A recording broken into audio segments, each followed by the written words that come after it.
Okay, it looks like I'm back. So I am going to read all of this to you. Again, this is exclusive to students only, but I'm going to go ahead and share this with you so that you can see just how awesome this is. So first of all, I have what to use listed right at the top. As you can see my notes there. What I wanted bold, and the basil was off by a space because I really care about the formatting just as much as I do about safety and the information in here, okay? Really, really love this. So the what to use. So we have the therapeutic properties which can benefit. Now this is PMS, this is irritability and grief. So the PMS emotions where you're irritable, and even for grief, this is what I'm recommending. The therapeutic properties which can benefit are going to be calming to the limbic system, nervines, and sedatives when it comes to the limbic system. So I've listed for you here all of the essential oils that are calming to the limbic system, and I put an asterisk next to the ones which are going to be the best of this list. And I also have next, I have the nervines listed and all the essential oils, which are nervine. Now, as you can see here, and this is super exciting, I have also listed all of the safety information as well, who it's safe for, who it's not safe for. So basically, instead of me just saying, here are the therapeutic properties which can help, I go over to our therapeutic properties of essential oils app and look up the essential oils. Then go over to our essential oil profiles, either the app, the ebook, or the print book, and look up the safety. Instead, I've combined all of that information, and yes, it was a lot of work, combined all of that information right for you here. So this is the only resource you need for this information. So I've listed the calming, I've listed the nervines, and then I've listed the sedative essential oils. And you can see where I marked with an asterisk, like after the cedarwood Atlas and sandalwood Australian, you can see where I've listed the best of the best. So all of these here are like a 4.5 to 5 stars. If they're on this list, these essential oils will work. I have personal preferences out of those lists so that you don't have to feel so overwhelmed if you want little hints. And I've marked the ones that I prefer out of the list. Some lists are actually longer than this. So there's a lot to choose from sometimes. So after giving you the therapeutic properties that you need for PMS, irritability, and grief, and after listing out those essential oils and giving you all of the safety and who it's safe for and who it isn't, then I have the how to use section here. Now for grief, which was the question, inhalation is going to be the best way to use these essential oils. So I have right here when to inhale for occasional feelings of irritability, including that which is associated with PMS or grief. Now I say occasional feelings because if you are having any chronic issues, you may need therapy. You may need outside help, okay? The best tools for inhalation are going to be a personal inhaler, a diffuser necklace like this one that I have here from the Oily Amulet, and you can also diffuse. For a personal inhaler, so not only do I say use these things, but I'm actually giving you more detailed information right here. So for personal inhaler, use 15 drops, 1 to 3 deep inhalations per session, and inhale as needed.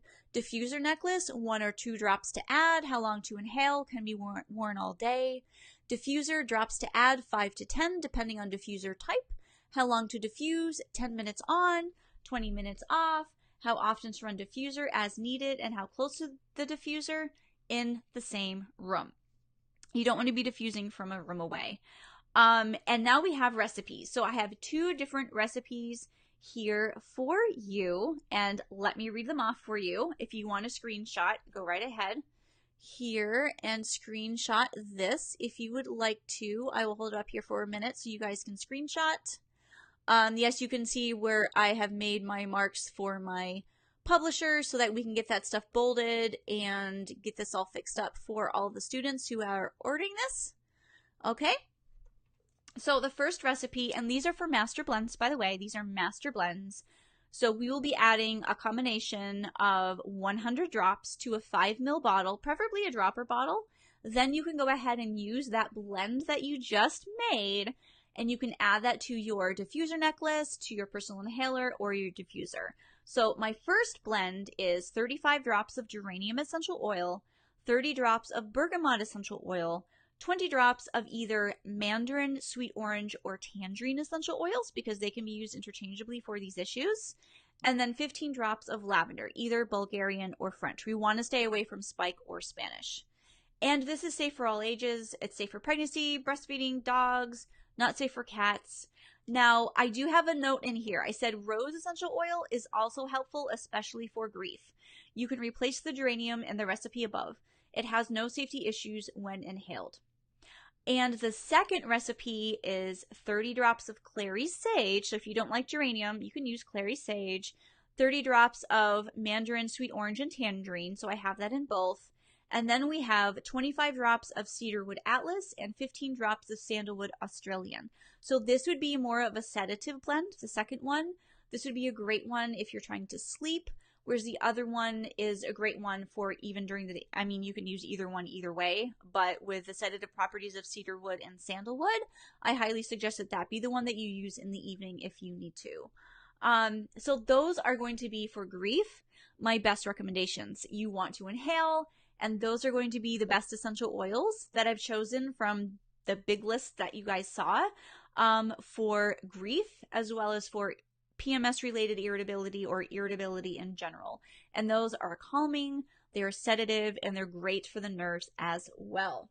So I hope that helped you with your question about grief. And again, this is part of the student textbook for the essential oil blending class, which you can find over on eoblendingclass.com.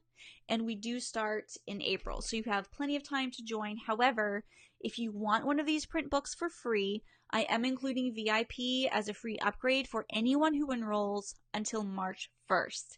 So go ahead and check that out right over there. Okay. So excellent. So I'm just reading, catching up on these comments. Oh, I was asking if you can tell me what tea I drink. I drink the traditional medicinals throat coat. Okay. It looks awesome each time. This book is awesome. And look at the side. It's even colored. So each body system has its own color. And even on the side, when you look, you can see all of the colors there. It's super, super exciting. Becky, I don't know if she showed the tea, but it's called Traditional Medicinals, and you can find it at Walmart, Sprouts, maybe Kroger. It's called Throat Coat. Aldi also occasionally carries a version. Yes. That is all correct. Essential oils that are good for spider veins. So I do also have an awesome recipe in here. I'm going to go ahead and give you guys a peek. So I do have spider veins in here as well. And that would be in our... it's actually in our circulatory section, believe it or not. So we have varicose veins and spider veins are a circulatory system issue. So that would be in the front. The first class we have is the circulatory class. So that is included in this one here. So that is week 1 of learning, and that would be the very last one right here, varicose veins and spider veins. So again, just like the others, I do have the what to use. So we have the phlebotomic essential oils, and we have analgesic essential oils, and I have all of those listed here for you. And I'm not going to read every last detail because I just went through that. But topical use is going to be the best, and you want to use it when you can see the varicose veins or the spider veins, especially if you have any pain. Now, spider veins generally aren't inflamed like varicose veins, and those are usually like the red, fine spider veins, and they're usually not a health issue like varicose veins can be. My recommended dilution is between 3 and 5%, and you can use whichever carrier oil that you would like to. And the essential oils that I have here for you to use, I actually have several different ones here. So I have 2 main recipes, and then I have 3%, 4%, and 5% dilutions for each recipe. So I would say cypress, clary sage, grapefruit, and copaiba, and that would be the first recipe. And then tangerine, Bulgarian and or French lavenders, geranium, and helichrysum would be for the second recipe. And you can use a 3 to 5% dilution. And per ounce of carrier, you want to use 18 drops. Let me give you one example. So for the first blend, let's go with a 3%. So per ounce of carrier, we want 18 total drops because it's a 3%. So per ounce of carrier, you want 7 drops of cypress, 4 drops of clary sage, 4 drops of grapefruit, and 3 drops of copaiba. And then let me skip and give you the 5% dilution for the second blend. So this would be per ounce of carrier. So if you have 1 ounce, this is what you want to add. If you have 2 ounces, you want to double it. So per ounce of carrier, 11 drops of tangerine, 7 drops of Bulgarian and or French lavenders, 7 drops of geranium, and 5 drops of helichrysum. So those are my 2 recipes that I have in here for spider veins and varicose veins, and both recipes are going to be safe. Sorry, the first recipe is going to be safe for all ages, pregnancy, and breastfeeding. The second recipe is also safe to use around your dogs as well. So keeping that all in mind, I do have a Lovely Legs recipe, which is for varicose veins as well. And let me go ahead and give you that link. And that's going to be a little bit of a different recipe. It's not going to be the exact same recipe. It's going to be safe and effective and awesome. And there it is right over there so that you can also check that out too. Okay, so Manna is asking about essential oils good for hormones. And essential oils do not contain any hormones. And although they can help make you feel more emotionally balanced, it can be calming and helpful in that sense. They don't actually help with your progesterone or your estrogen levels. So that is something you want to look to herbs for. Awesome, awesome question, guys. You are very welcome, Joy. You are very welcome. So skipping back over, I love answering your questions live, so you can go ahead and keep them coming for sure. But skipping back over to our point of this whole entire live, which is about addressing my post and all of your 600 comments. What was the last essential oil recommendation you saw that made you go, what? Or made you go kind of crazy and like, oh my gosh, I can't believe that information is out there. So I'm going to hop back over there and I'm going to read a few more of those that you guys have posted over there. The last one we talked about was sore throat, just dripping them right into the throat. Essential oils for sore throat. That's not okay.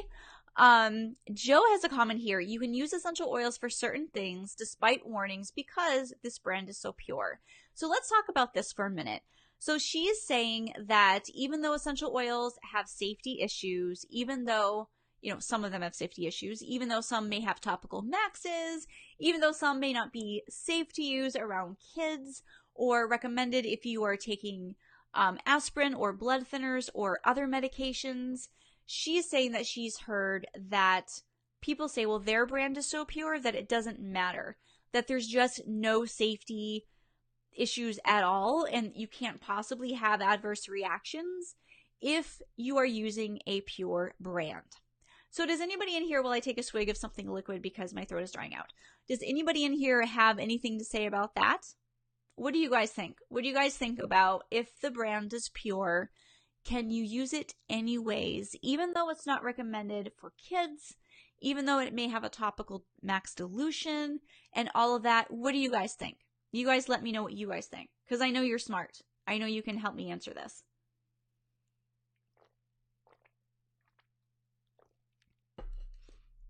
What do you guys think?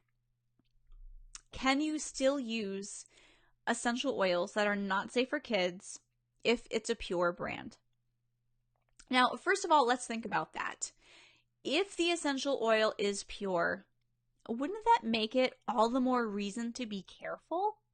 Because if it's not so pure, if it's diluted, or if it's not so potent, then wouldn't you say the risk is actually less? So if you have a very strong, high quality, pure brand, then it's all the more reason to be careful, right? Exactly. So yeah, that doesn't make a whole lot of sense to me. All of the safety about essential oils is based on the fact and the assumption that the essential oil is pure. That is what it is based on. So a strong, pure peppermint essential oil is going to contain lots of menthol, right? At least 40% menthol, if not more. And it's going to warrant some caution around your under age 6 kids because it is so strong.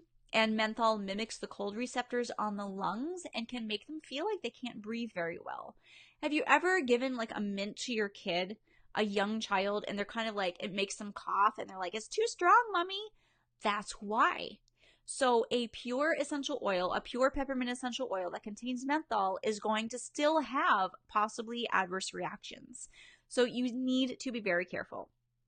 Erica's saying no because it's highly concentrated. That is true. Essential oils are very concentrated. And just like anything that you buy, you need to know the safety of the product, whether it's food, whether it's herbs, whether it's medications over the counter, whether it's prescription medications. You have to know how to properly use it. You can't just grab anything in the pharmacy area at random and go ahead and use it however you want and not expect it, number one, not to work properly, or number two, to cause some adverse reactions because, oh, lo and behold, it's not for kids, or lo and behold, you shouldn't use it if you're pregnant, or lo and behold, this is for colds and you grabbed, something else that's for constipation or whatever.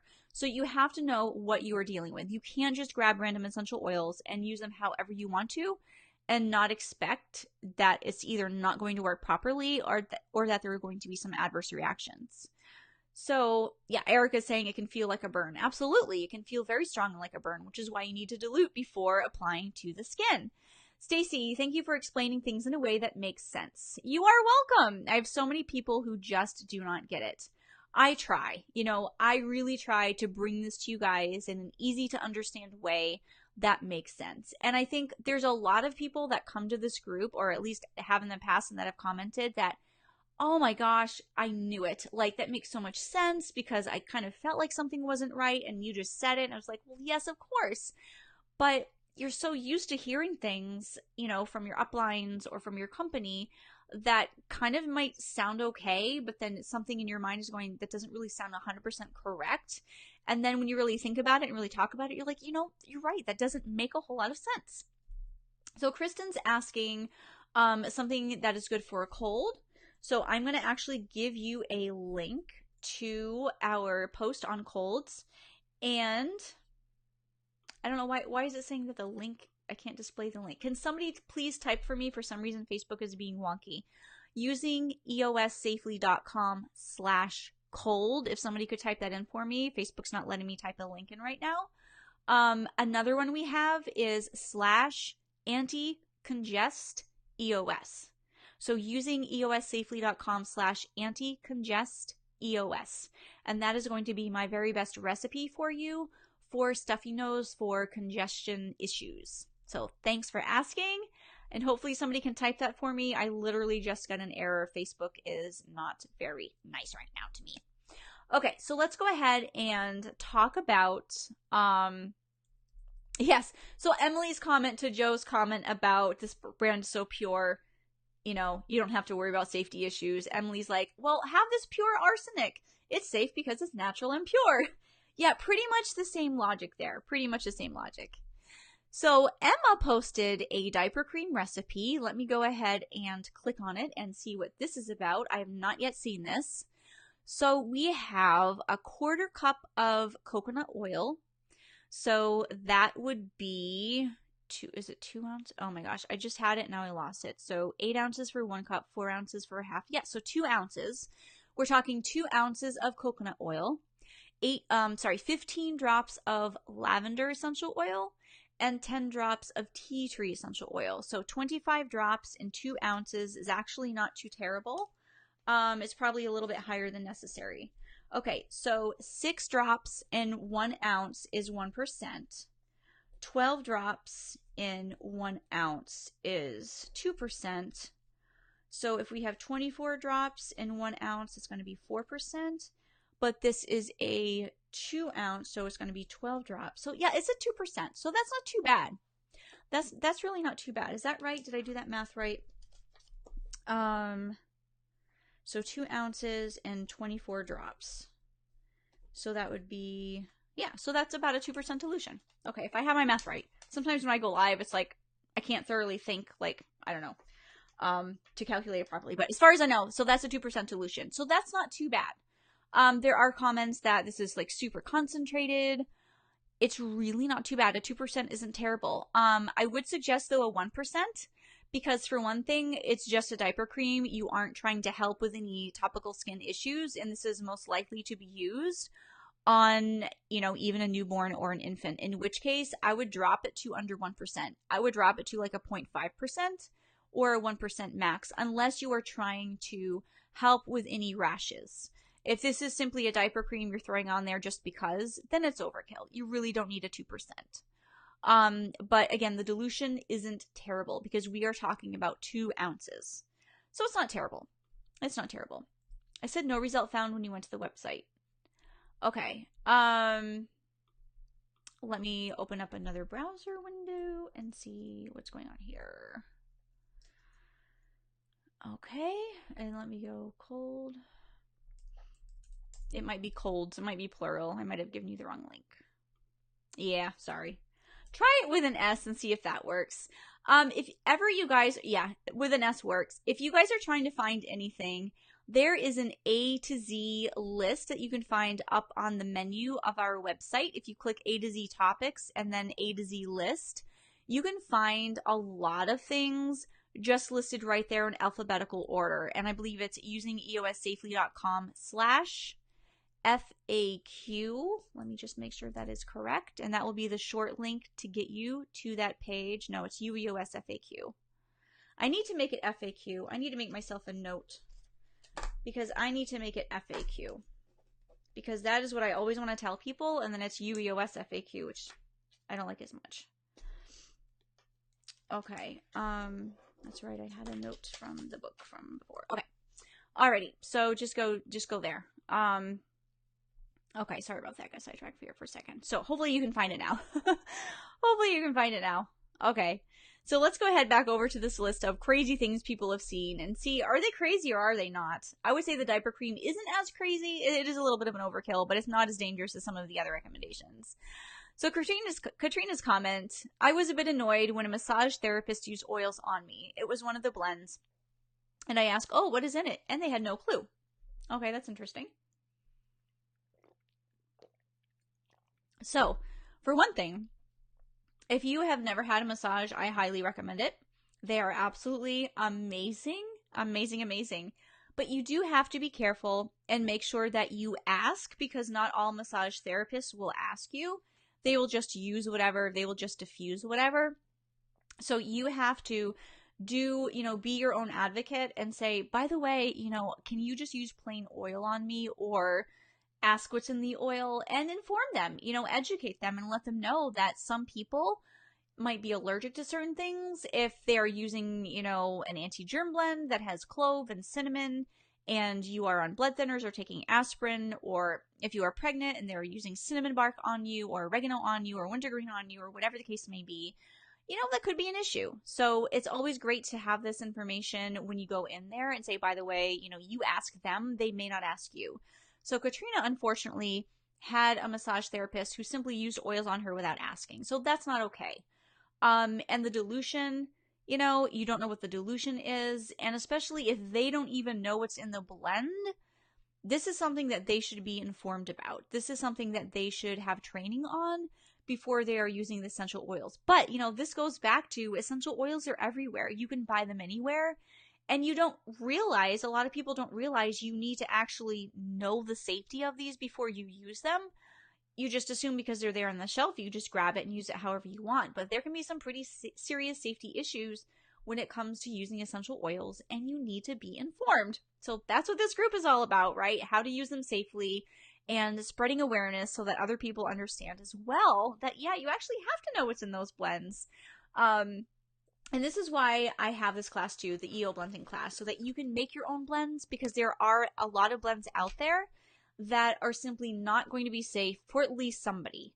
It seems like most of the blends that I see out there have at least one thing that's not safe for kids, or pregnancy or whatever. There's just issues. And especially when it comes to topical maxes in a blend, you don't know if you're using that anti-germ blend at a 2%, if you are okay with, because clove has a 0.5% topical max and cinnamon bark has a 0.01% topical max. You have no idea if the people that blended that actually kept those topical maxes in mind to where you can use them topically and not have to go over that. So, it's really good to educate yourself. And you can find a lot of that information on blends over at EO. I'm going to actually see if Facebook will let me type a link in this time. eoblendsafety.com. Let me see if it will work. Okay, I seem to go through this time. EO Blend Safety. No, now it's saying it can't be displayed right now. Ooh, it's not very nice. Let me see, eoblendsafety.com. And you will find a lot of different essential oil blends from... Okay, hang on. That has to be right. That has to be the right link. It's giving me an error. Blend Safety. eoblendsafety.com. Yeah, it's eoblendsafety.com. I don't know why it wasn't wanting to work. So if somebody can type that in, eoblendsafety.com, this is a page that has a lot of different companies and a lot of different blends from a lot of different companies. And you can find all of this information right here. You can find a lot of different safety information right there. And it looks like I have my blending class images in there, but that is not to the current class. So I'm going to have to edit that. But let me make myself a note here so I can edit that. So let's see. EO Blend Safety has the old links to the blending class. The current link is going to be eoblendingclass.com for the class. Okay. So let's go ahead and talk about a few more of these. Let's just call them myths, right? Some information you are seeing out there that aren't quite right. Thanks so much for adding that link. I don't know why Facebook is not letting me add it. So EO Blend Safety. Oh, actually, there's a typo, Valerie. I'm sorry. There's a typo. I do that as well all the time. eoblendsafety.com, and you can find the safety information for a lot of different essential oils, and you can also see if the blends are actually safe for you and your family, and you'll be surprised, but there's a lot of blends that have essential oils in them that aren't quite safe. Let's see. So Sandy's comment, I just read that someone was ingesting oregano oil and a small amount of honey, and she thought it was okay because she had been doing it for years. Yeah, that is not something I recommend. Oregano is very strong. And if you guys here have questions, the ones that are here live with me right now, please feel free to ask me. I am just going off that other post because that's what I said I would do, is I would go through that for them. But those of you who are here live, if you have questions, I am more than happy to answer your questions. So let's take a look at oregano and why adding it to honey and ingesting it or ingesting it in any way, shape, or form is probably not going to be the best and safest thing to do with oregano essential oil. So this is from my Essential Oil Profiles book, which you can find at eopbook.com. And this is one of the profiles that I have is for oregano. So you can see the safety information here, that it is not recommended to use topically under age 2. It's not safe for pregnancy because it is an embryotoxic essential oil. It is not recommended during breastfeeding as well, although embryotoxic does mean toxic to baby growing in utero. So I suppose you could technically use it for breastfeeding, but me personally, if it's going to be toxic to a baby growing in utero, who knows what it's going to do to a baby just out of the womb that you are breastfeeding, but that is a choice you have to make. Not recommended for dogs or cats. It has a topical max dilution of 1.1%. And this is based on thymol and carvacrol content. And look at this never used section here. So if you are taking aspirin, if you have bleeding disorders before and after any surgery you may have, even dental surgeries, it is anticoagulant. It will inhibit blood clotting and you could bleed more than you would like to. Do not use topically on damaged or broken skin. And there are some drug interactions. Avoid inhaling, using topically, or ingesting if using aspirin or other blood thinners. Avoid using internally if on diabetes medication. So it is extremely, extremely strong. So I would not just add it to honey and ingest it. There are some oil of oregano capsules that are pre-made, and these are pre-diluted as well. So you are getting maybe about a 5% max dilution of an infused oil too. So some companies, and you have to look into this, it's just infused oregano oil and it's not an essential oil. And then some people use a 5% dilution of an actual essential oil in an oil as well. So you are not getting pure 100% essential oils. So the difference between an infused oil and an essential oil is the processing. Where an essential oil is super concentrated, it goes through steam distillation, very, very concentrated. An infused oil is simply using the oregano leaves, adding it to, say, an olive oil, and letting it sit for a determined amount of time. And that the little essential oils and the other constituents within those leaves will be absorbed into the actual olive oil. And then you can remove the leaves and you can use the olive oil. And infusions generally contain less than 1% of essential oils and other things. So you can use it. It's great. It's not going to be as concentrated as an essential oil, and it's going to be much safer for you to use. Hey, Annette and Lynn, thanks so much for joining. And Vera and Colleen and Kathy and Lindsay and Suzanne and Rhonda, thank you guys so much. Would spearmint essential oil be good for a 5-month-old with colic? What kind of symptoms of colic? Is it congestion symptoms? Is it coughing symptoms? Spearmint can be something that can be used for that. I would even try tea tree essential oil as well. And I would make sure that you are using this inhalation only and not rubbing it or applying it to the skin. I mean, 5 months old, generally we recommend no inhalation under the age of 6 months and no topical use under the age of 2 years for, generally speaking. But colic is a pretty serious issue. It can be pretty scary and you want to do something.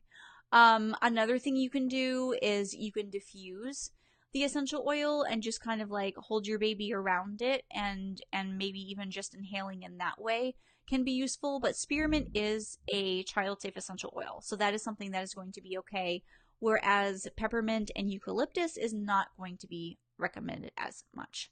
Okay, so crying and gas. So if this is more of a gas issue, then you can even massage a plain carrier oil right on the abdomen. And sometimes even just the motion of rubbing can be helpful in that situation without even necessarily needing to use essential oils. Another thing is, when my kids were little, I made them gripe water. I don't know if you've heard of that. It's something you can actually buy right in Walmart, and it's great for gas. And I used to purchase my own fennel seeds, and I would have some boiling water in a pan, and I would take the fennel seeds and I would throw them in, and I would let them simmer for a while until the water was reduced by half.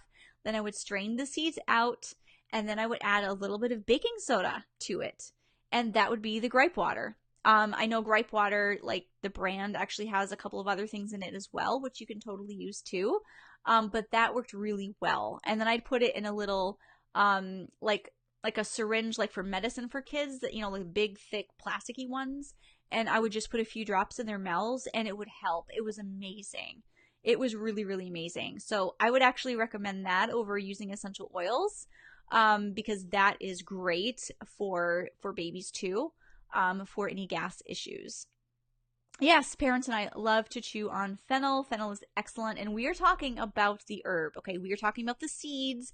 We are not talking about fennel essential oil, which is potentially carcinogenic. And it is not something that I use personally. And I do not recommend anyone else to use it either. So yes, gripe water. Erica's saying, yes, gripe water and massage helped my child when she was a baby. Yes. Yes. Awesome. Very good. So thanks, guys, for chiming in on that. So that would be my recommendation, absolutely, instead of essential oils.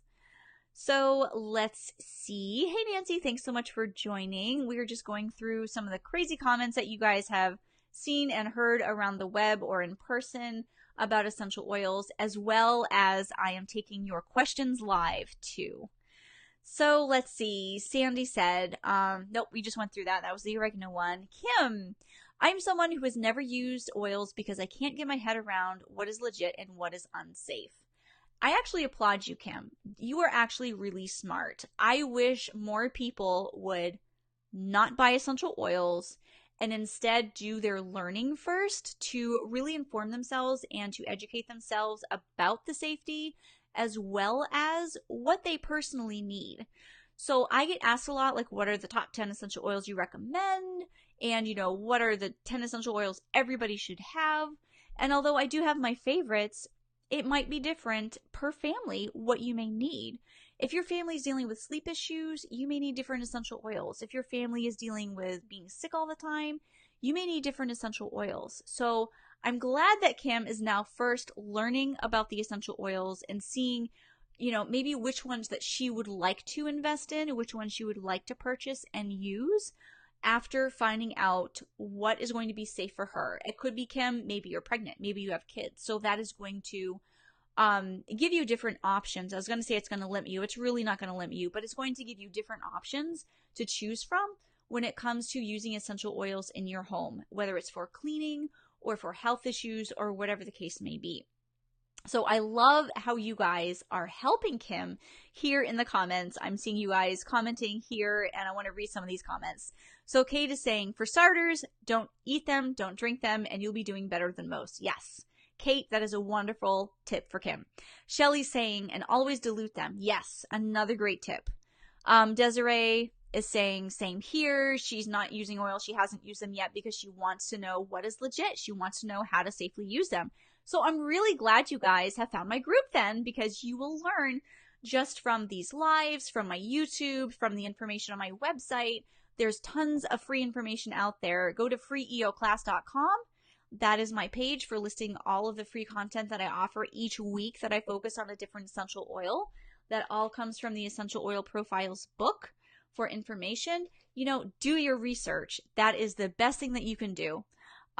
Jessica saying, I'm glad I'm not the only one. So there are several of you guys in here who are lurking, who are just learning first. And I applaud you. And I think that is very, very smart, because unfortunately, a lot of you guys are here because you just bought your kit and you want to know how to use it. And then you're realizing, oh my gosh, there's so many blends in here and single essential oils in here that I can't use because I have little ones. Or you are coming here because you got injured, something happened to either you or somebody in your family, and you're wondering, okay, why did this happen? Is this okay? And that is how you found our group. So I'm really glad to hear that you guys are learning first before going ahead and jumping in and buying a bunch of essential oils before knowing if they are going to be the best for you. So Eric is saying, that's what I did. I did a lot of research before I purchased oils for my own personal needs. Skin, for example, I have rosacea and finding oils that help it. Yes, Erica, that is great. I'm so glad that you did your research first. That is awesome. Now, Liz is saying, we customize for each person in my family. Lots of essential oil inhalers, no diffusing due to cats. Brilliant, brilliant, brilliant. For those of you who have not yet heard about these awesome things called personal inhalers, these are amazing tools. So if you need to use essential oils, and I don't mean for topically for scars or whatever, but if you need them for emotional issues, if you need them for focus or for energy or for colds, whatever it is, congestion, germs, you can use a personal inhaler. You can use an essential oil necklace as well. This one has a lava bead on it. This is from the Oily Amulet, and you can use essential oils that way. And these are great because you can use them for yourself. So if you have little ones and you don't want to diffuse eucalyptus, but that is something that works well for you, you can add it to your personal inhaler. And you can see there's a felt, there's a cotton wick inside of here that I've added my anti-germ blend to. And, oops, let me see. Let me unscrew it. There we go. And I can smell it from here. It's just so amazing. So this is my anti-germ blend. And I put the essential oils on here, and then you put the next piece on, you screw the next piece on, and then you can inhale it just from there. And it smells amazing. And so this is the personal inhaler. So you can put this in your pocket, in your purse, and this is something that only you are going to be exposed to. So if I'm the only one in the family with a cold, I can use this. If I'm around infants, I can use this instead of diffusing a blend that may not be safe for everybody in your family. Likewise, there may be people in your family that are on medicines, and so some of you can use it and some of you can't. So personal inhalers are a great little tool, as well as essential oil jewelry, for using essential oils just for yourself, because it's in your own space and it's not going to be filling the entire house. So I love that tip, Liz. That is brilliant. I absolutely love that. And it's a great way to use essential oils just for you, or for those of you who need them. Maybe it's just your kid. Maybe one kid is sick and they can use it. It's really, really great. So Liz is saying, I need to make a germ inhaler. Just made some anti-germ hand rub as well. Yes, they are amazing. You can inhale. I don't do this religiously, but in theory, it would be great if I remembered to, before I go into stores or public places or the post office, I take that and I inhale it. I used to do this. Inhale it first, then you can go around in your public places, and then when you get back in your car, you can do your inhaler again, as well as your hand sanitizer, just to try to lessen the chances of you getting sick and catching those germs.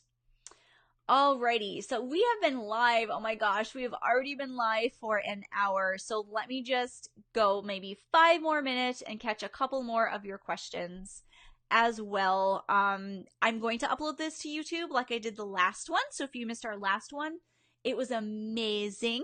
And you can find that over on YouTube. Just look for Leah Jacobson or Using Essential Oils Safely to find our YouTube channel. Erica's saying, I have a cat, so I can't diffuse. Inhalers are my next thing I need to buy. They are awesome. And I love the ones from River Tree Life. So you can find these at rivertreelife.com, or you can go on Amazon and find them there as well. And I have my favorites all listed on thingsleahloves.com, which is my Amazon store. And so I have all my favorites right over there. So let's see. There's a couple of comments I think I'm missing here.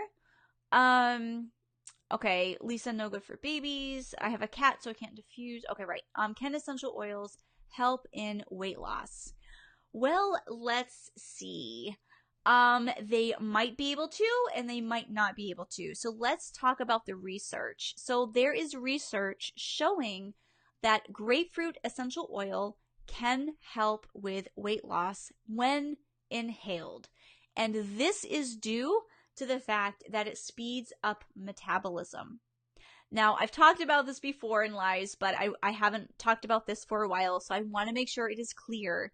Those blends that are being sold out there that you're supposed to be adding to your water, I don't recommend. Just remember, just because you are losing weight doesn't mean it's healthy. There are people with cancer that lose weight, doesn't mean it's healthy. If you are adding essential oils to your water and consuming them that way, you could be stripping a lot of stuff from your gut lining, that, your good bacteria and stuff, and you could be losing weight just that way, and it's not really a good thing. What we want to focus on is the metabolism. So if inhaling grapefruit essential oil can speed up your metabolism, then you are going to be burning fat, right? Just by inhaling grapefruit essential oil. But I want to mention, those of us, I'm one, who have a high metabolism already, this may actually make you hungrier. So you have to be careful. If you have a slow metabolism anyways, it can benefit you. It can be great. If you already have a fast metabolism, smelling it could make you hungrier.